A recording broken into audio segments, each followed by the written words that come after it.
सरजमीन का तहफ़्फ़ुज़ और कौमी सालमियत अव्वलीन तरजीह है, इस पर कोई समझौता नहीं किया जाएगा। ये बात की फील्ड मार्शल आसिम मुनीर ने 27वीं नेशनल सिक्योरिटी वर्कशॉप के शुरा से गुफ्तगू करते हुए। उन्होंने कहा कि उनका ये कहना था कि बैरूनी स्पॉन्सर जो दहशतगर्द हैं वो इंफॉर्मेशन वॉरियर के चैलेंजेस उनसे दरपेश हैं। उन्होंने कहा कि हमारी सबसे बड़ी ताकत जो है वो कौमी इत्तेहाद है और इंशाल्लाह हम मुल्क के दुश्मनों के मजमूम अज़ाइम को नाकाम बनाएंगे। पाकिस्तान एक बावकार मुल्क है और आलमी बरादरी में से उसका जायज़ मकाम ज़रूर हासिल कर सकेंगे। तो इस सब पे ज़रा हम बात कर लेते हैं। दिफाई तजियाकार ब्रिगेड अहमद सईद मिन्हास हमारे साथ मौजूद हैं। अहमद साहब अस्सलाम वालेकुम, बहुत शुक्रिया आपके वक्त के लिए। सर, कल एक मरतबा फिर पाकिस्तान का दो टोक मौक़िफ़, पाकिस्तान का बेबाक मौक़िफ़ फील्ड मार्शल आसिम मुनीर ने दोहराया और सीधी सीधी बात कर दी है कि नेशनल सिक्योरिटी पे कोई कॉम्प्रोमाइज़ नहीं होगा। सबसे पहले 27वीं नेशनल वर्कशॉप में, सिक्योरिटी वर्कशॉप में जो गुफ्तगू की फील्ड मार्शल ने, उसका कैसे अहाता करेंगे, ये बताइए। जो कल भी दो टोक मौक़िफ़ नेशनल सिक्योरिटी वर्कशॉप के शुरा के साथ बात करते हुए फील्ड मार्शल आसिम मुनीर साहब ने जो लिया है, वो बेसिकली पाकिस्तान की national security policy, specially domestic security policy का अहाता करता है कि जिसके सिलसिले में अब से 2 दिन पहले DGSPR ने भी सीनियर जर्नल से बातचीत की और अब फील्ड मार्शल साहब ने खुद भी इससे जो नेशनल सिक्योरिटी वर्कशॉप की शुरा थी उनसे बातचीत की। प्राइमरीली देखें, जंगें दो तरह की होती हैं, काइनेटिक और नॉन काइनेटिक। काइनेटिक वॉरफेयर जो है उसके जो because of the lethality of weapons, precision, वो इसके अंदर लिथल हो चुकी हैं कि उसके ऑप्शन की ऊपर जाने के बजाय नॉन काइनेटिक ऑप्शंस की तरफ, जिसमें कि 5th जनरेशन वॉरफेयर भी उसे कहते हैं, यानी प्रोपेगेंडा वॉरफेयर, तो उसके जरिए एक कौम के मोराल को डाउन करने की कोशिश की जाती है। तो लिहाजा प्रोपेगेंडा वॉरफेयर को किल करने का एक आसान तरीका ये है कि आप अपनी जो कम्युनिकेशन के जराए हैं और जो लोग एट हेल्म ऑफ अफेयर्स हैं, स्पेशली सिक्योरिटी के लिहाज से, वो मीडिया के ऊपर आकर लोगों के साथ जो हकीकत है वो बयान करते रहें, ताकि वो तमाम गैप्स और वैक्यूम्स को फिल किया जा सके कि जिसमें दुश्मन ये समझता हो कि वहां पर रहते हुए वो किसी भी कौम को डिमोरल कर सकते हैं। अब जंग का मकसद क्या होता है कि डिमोरल करना, ताकि कौम के जो लीडर है वो नेगोशिएटिंग टेबल पे आके एक वीकर पोजीशन से नेगोशिएट करें। तो अल्हम्दुलिल्लाह पाकिस्तान के जो ना सिर्फ फेडरल लेवल के ऊपर हमारे जो कम्युनिकेशन के जो इदारे हैं वो भी, और जो मिलिट्री लेवल के ऊपर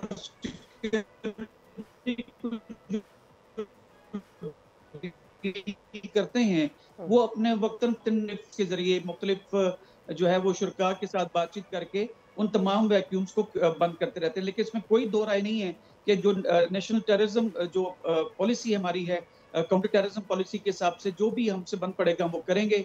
और इसमें अब कोई दो राय रह नहीं गई कि जो नेशनल एक्शन प्लान के तहत ऑपरेशन अज़्म इस्तेहकाम ने होना है, अब वो होकर रहना है, क्योंकि मजीद अब चाहे वो KP के लोग हों, चाहे इस्लामाबाद के या किसी और सूबे के लोगों की जानों को मजीद हम खतरात में नहीं डाल सकते हैं, क्योंकि आप पॉलिटिकल माइलेज के लिए अगर आप ये समझते हैं कि ऑपरेशन अज़्म इस्तेहकाम की जो एक प्रॉन्ग चल रही है जिसको कि आपने ऑपरेट करना है KPR फाटा के अंदर, वो ना हो तो ठीक है, पॉलिटिकल माइलेज तो आप हासिल कर लेंगे, लेकिन फिर G11 कचहरी में जैसे हुआ, ये पेशावर के अंदर फ्रंटियर कंस्टिबलरी के हेडक्वार्टर के ऊपर खुद का हमले हुए, फिर उसके लिए हमें हर वक्त तैयार रहना चाहिए।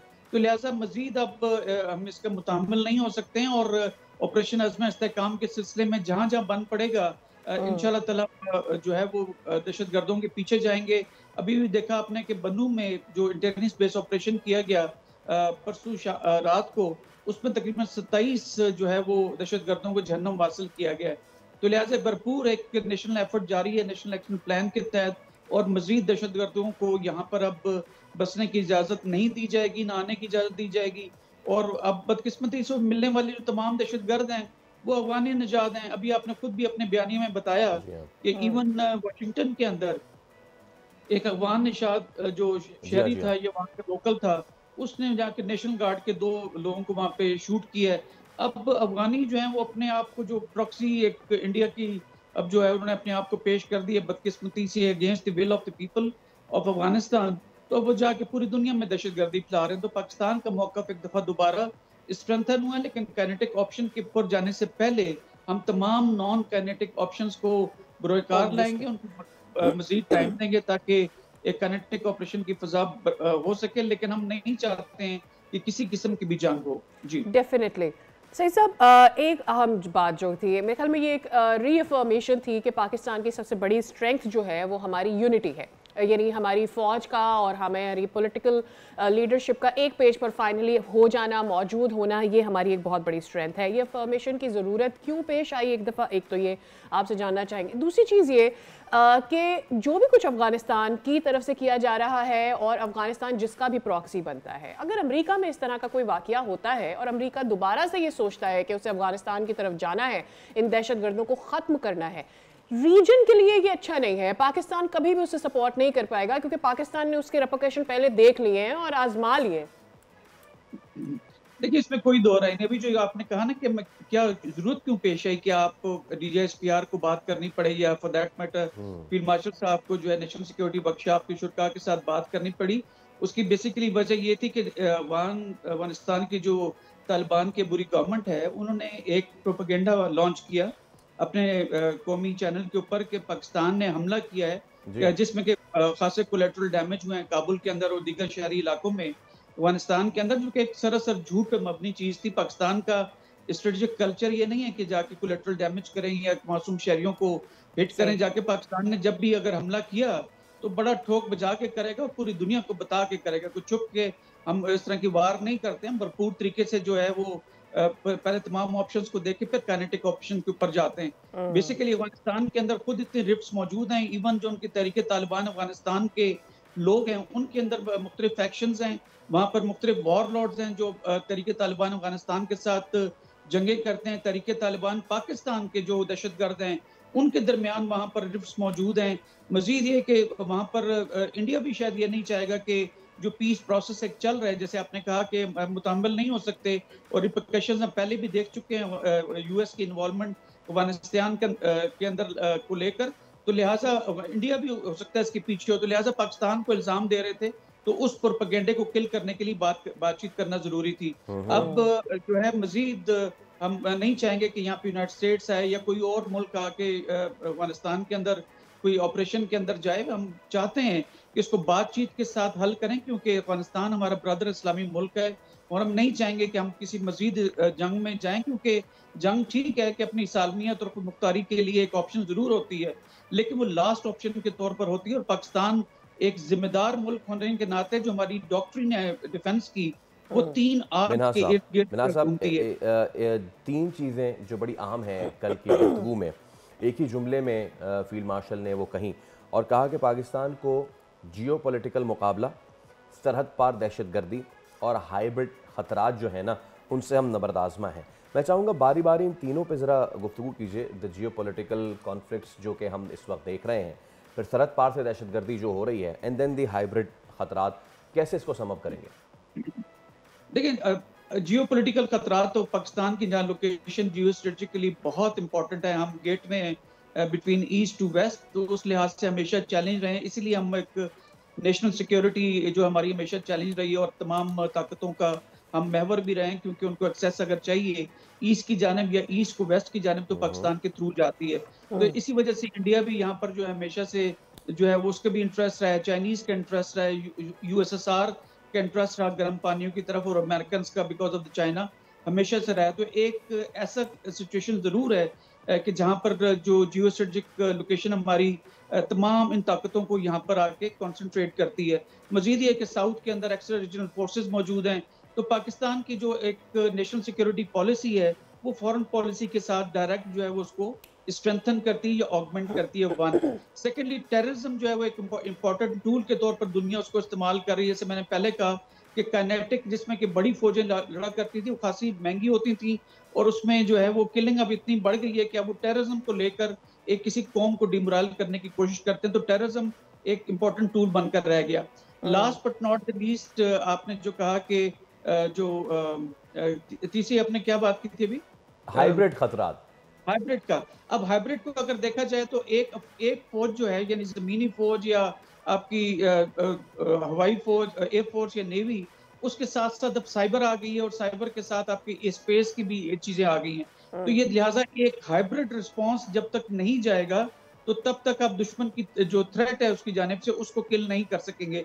अगर आप देखें तो ऑपरेशन बनाना मरसूस के अंदर भी जिस तरह से तीनों अफवाज ने मिलकर एक रिस्पॉन्स जनरेट किया था, वो पूरी दुनिया के लिए एक मिसाल बना। और अब मुख्तलिफ स्टाफ कॉलेजेस में और मिलिट्री कॉलेजेस के अंदर पाकिस्तान के इस ऑपरेशन को पढ़ाया जाता है। और यही चीज़ सरप्राइज का एलिमेंट बना इंडिया के लिए भी, कि जिसने आधे घंटे के अंदर जब देखा कि हर तरफ से उसके ऊपर अटैक किया था, तो वाशिंगटन की तरफ भागा और कहा कि अब जंगबंदी की तरफ या उन्होंने जो है ऑप्शन की तरफ लोग गए थे।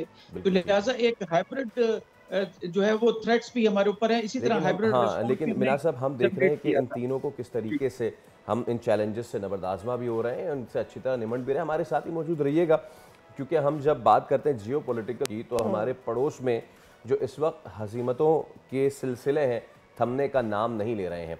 दुबई एयर शो में भारतीय जंगी तैयारा तेजस का गिर कर जो तबाह होना, वो सिर्फ एक हादसा नहीं था।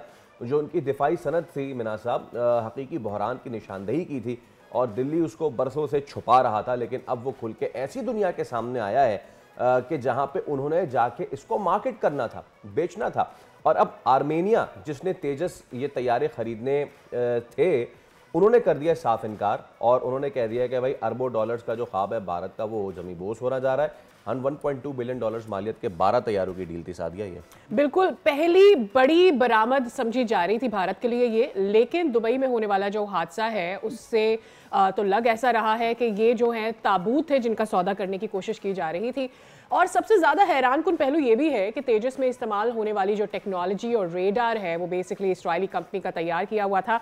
और कुछ कंपनीज ये क्लेम कर रही है, जैसे कि ब्राज़ील कर रहा है, कि हमें जो इस्राइल की टेक्नोलॉजी है, यानी जो 5th जनरेशन टेक्नोलॉजी है, वो दी ही नहीं जा रही थी।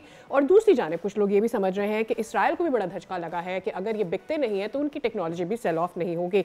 इसी पर हमारे साथ मौजूद हैं सईद मिनाज साहब। मिनाज साहब, एक बड़ा धचका है ये, हम ये जानते हैं भारत के लिए, बट ये कितना बड़ा धचका है ज़रा आवाम को बताइए तो सही कि किसी भी मुल्क के लिए एयर शो में इतनी बड़ी हजीमत होना, और उसके बाद हम देख रहे हैं कि डोमिनोज की तरह एक डोमिनोज इफेक्ट है कि तेजस हो गया, उनके रेडार सिस्टम हो गया, उसके लोग बैक ऑफ कर रहे हैं उससे। देखिए, तेजा जहाज का जहाँ पे गिरना है वो बेसिकली जहाज नहीं गिरा, इंडिया का गुरूर और घमंड गिरा है।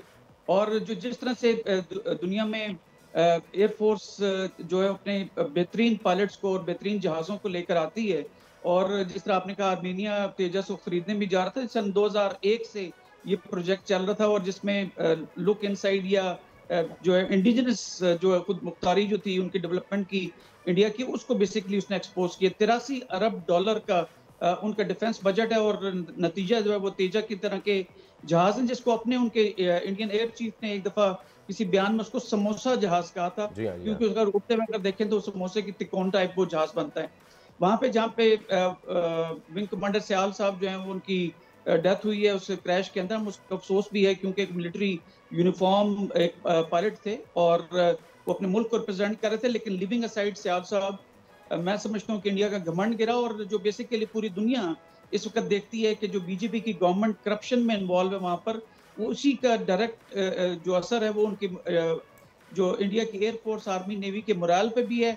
और जो टेक्निकली अगर आप देखें तो ये जहाज इस तरह से गिरना, उसके मैनूवरेबिलिटी उस जहाज की आपने देख ली कि वहाँ पर किस तरह, उसी के पैरेलल में अगर आप देखें तो आपका JF-17 खड़ा हुआ था जो फख्रे पाकिस्तान है, और लोगों ने जो 2 स्टॉल्स जो सबसे ज्यादा विजिट किए वो JF-17 का था, और हमारा जो PL-15 मिसाइल था कि जिसने राफेल गिराए थे। तो राफेल का जो स्टॉल था उसके ऊपर लोग ज्यादा थे और JF-17 के ऊपर लोग ज्यादा थे, क्योंकि उन्होंने देखा कि ये 2 जहाज का मार्का हुआ और उसमें राफेल जिस तरह नीचे गिरे।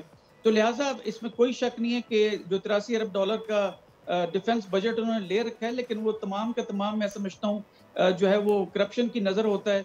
और एक इतनी बड़ी डेमोक्रेसी की जिसको अब जो सेकुलर स्टेट हुआ करती थी इंडिया की, उसको अब इंतहा पसंद हिंदू स्टेट बना के रख दिया गया, और जिस तरह से हजीमत उठाना पड़ी इंडिया की, वो मैं समझता हूँ कि इंडिया को मजीद उसने आइसोलेट किया है। और जिस तरह के इसको इम्प्रेशन एक सूडो किस्म का अमेरिकन ने बनाया था 2010 की जब उनके साथ डिफेंस पैक्ट किया था, वो तमाम का तमाम जो खाक पे मिल गया। तो लिहाजा वो कहते हैं ना कि it is the man behind the gun, not the gun which fights. बिल्कुल बात ठीक है। Absolutely. And those guns are haunting them back. बहुत शुक्रिया अहमद सईद साहब। सब्सक्राइब करें और बेल दबाएं ताकि कोई खबर रह न जाए।